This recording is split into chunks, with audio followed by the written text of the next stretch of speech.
Jana nilikuwa nasoma article fulani, wenzetu wapinzani wanasema hawana imani na tume yote ya ndani.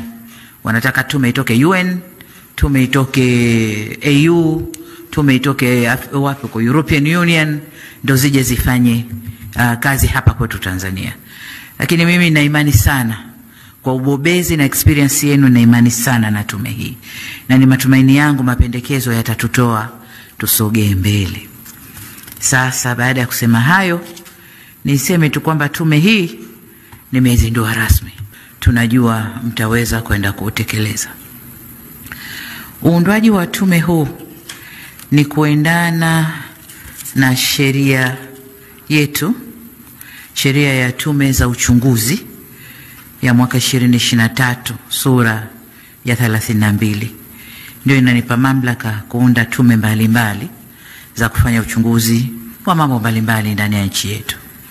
Sasa kwenye hili lililotokea, nikaona kabla kuletewa tume za nje, tuwe na tume yetu wenyewe ndani ifanye kazi, na za nje zikija zitakuja kuzungumza na tume mwenzao ambao tayari walishaanza hiyo kazi.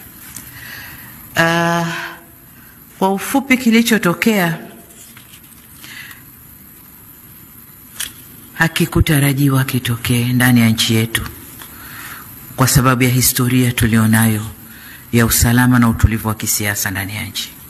Hata kama kuna vipindi ambavyo hatuna usalama wa kisiasa, lakini haikufikia kiasi hichi kilichofikia. Kwa hiyo tume hii itakapokabidhiwa makabrasha kufanyia kazi, watakabidhiwa na hadidu za rejea za kwenda kuziangalia wakati wanafanya kazi yao.